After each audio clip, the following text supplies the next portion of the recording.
Hello and welcome to this edition of Middle East Matters. Coming up on the program, the first Arab woman to travel in space has arrived at the International Space Station. She's one of two people from the kingdom on a private mission funded by the Saudi government.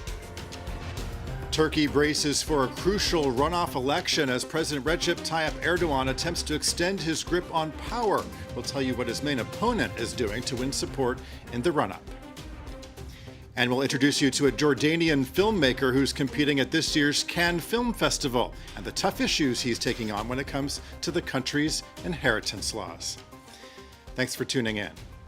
The International Space Station has rolled out the welcome mat for two Saudi visitors, including the kingdom's first woman in space. The pair is among a group of four that just arrived, and they will spend about a week in space before returning to Earth. Nick Rushworth has the story.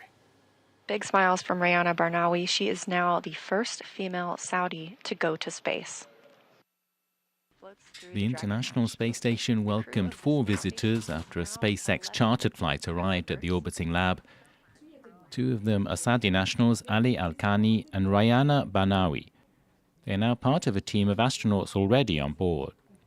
I'm here not only representing myself, but representing the hopes and dreams of everyone back home, everyone in the region. This shows how space brings everyone together.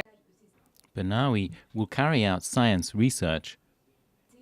The presence of two Saudi visitors comes almost 40 years after Prince Sultan bin Salman bin Abdulaziz went on a NASA space shuttle mission. That was back in 1985. The Saudi government paid for this mission.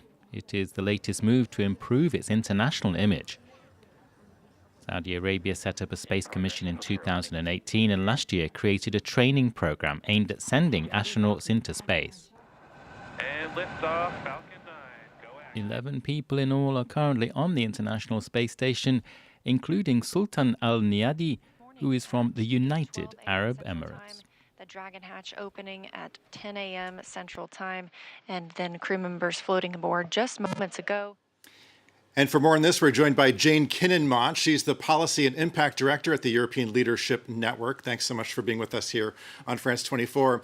So these two Voyagers from Saudi Arabia are the first from their country to travel to space since 1985. So first of all, what is the political significance of this mission? Well, Saudi Arabia is really trying to change its image from a country that has been seen as very conservative and very old-fashioned to a country that is embracing technology and modernity, although not Western modernity and certainly not democracy. They're trying to show that they are scientifically advanced and also, importantly, that women can do something like this. Right. So the fact that this is the first woman from Saudi Arabia in space is significant. How does this square with the image the Saudi government is trying to project when it comes to women in society?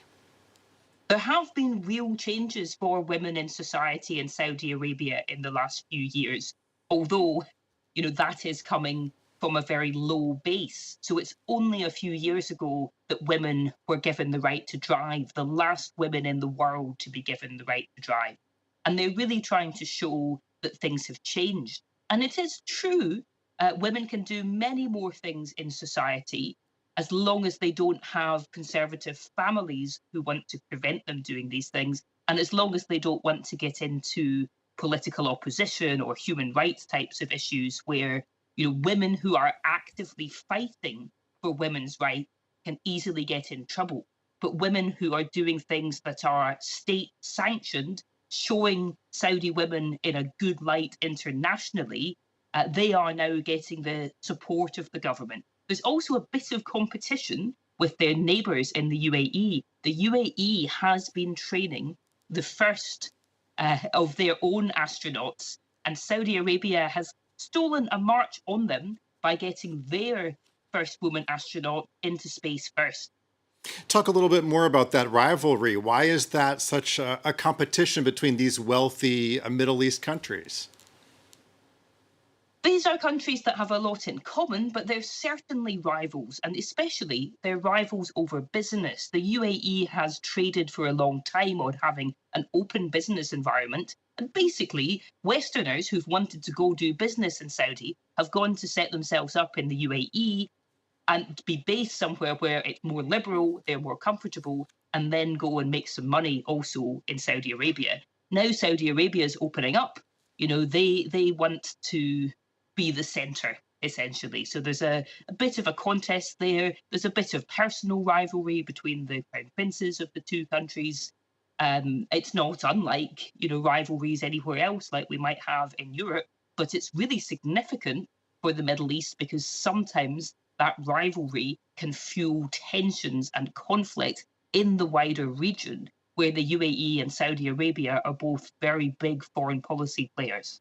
Does this mission reflect a desire on the part of Saudi Arabia to fortify its soft power? And if so, how? Absolutely. This is very interesting. Traditionally, Saudi Arabia had basically two forms of soft power.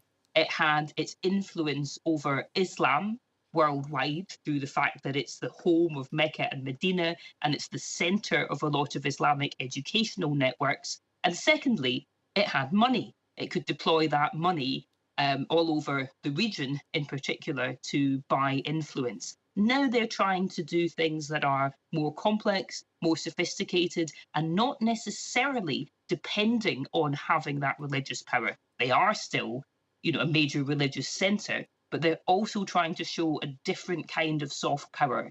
They want to show their own people and they want to show the rest of the world that they are smart, that they are savvy, that they can do something that requires scientific excellence, partly because they want people to come and invest money in Saudi Arabia and see it as a place that is high tech and not only conjure up images of, you know, the desert and religious scholars. Okay, Jane Kinninmont, the Policy and Impact Director at the European Leadership Network. Thanks so much for joining us here on France 24. Well, next to Turkey, which is holding a runoff election to determine its next president on May 28th. The man who came in third in the first round has thrown his support behind the incumbent, President Recep Tayyip Erdogan. Erdogan is facing a challenge from Kemal Kılıçdaroğlu, whose party is calling on the country's Kurdish voters for support. Our correspondent Sona Bhattacharya gets us up to speed. In the Kurdish-majority city of Diyarbakir, the main opposition candidate Kemal Kılıçdaroğlu got one of his highest scores in the country, 72%, and his supporters say they're hopeful for the second round. There will be another round. We're putting up flags on the streets. We'll see what happens. We will win, God willing. The election is on everyone's minds. And with a higher abstention rate than the national average, these young voters encourage everyone to cast their ballots next Sunday. The main goal for us in Kurdistan and Turkey in general is to create the conditions for democracy so that we're no longer nervous all the time, so that we no longer have to think about our survival at all times.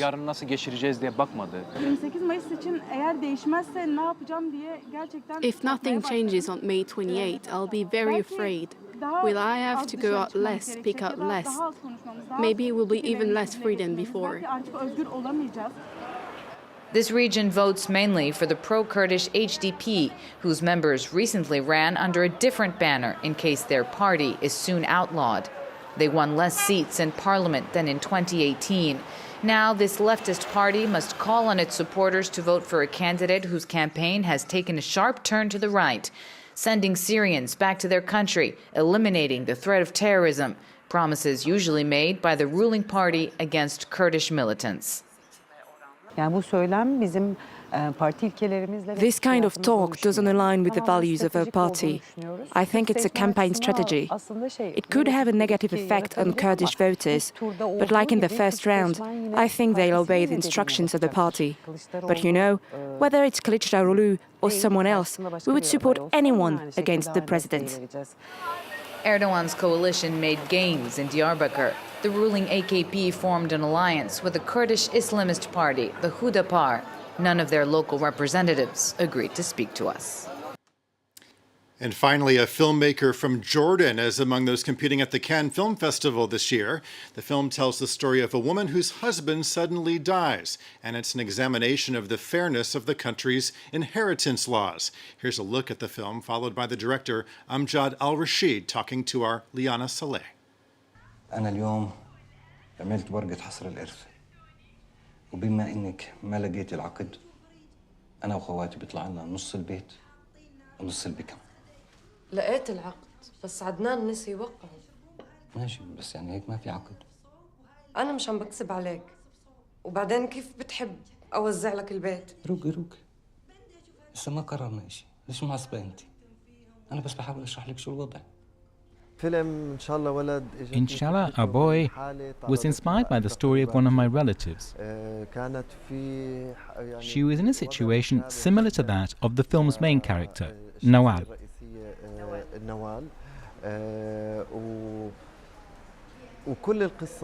The whole story is based on the question, what would have happened if? That's the same question all my previous short films are based on. I do not provide any answers. I just build the story from this question. What would happen if the woman decided to say no, simply enough? No to customs and traditions, no to everything we have been used to doing for years. And that does it for this edition of Middle East Matters. Thanks for watching, and we'll see you next time.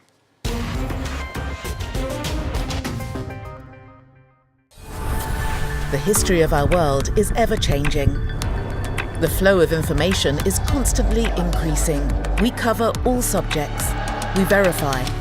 We commit. On the ground, in all circumstances, to anticipate the future by understanding the present. We are with you 24 hours a day, 7 days a week. France 24, an alternative look at the news. Liberté, égalité, actualité.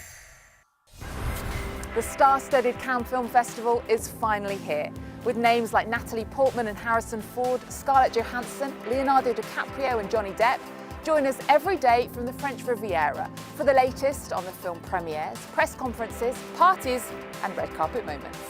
Follow our coverage of the festival all day, every day on France 24 and France24.com.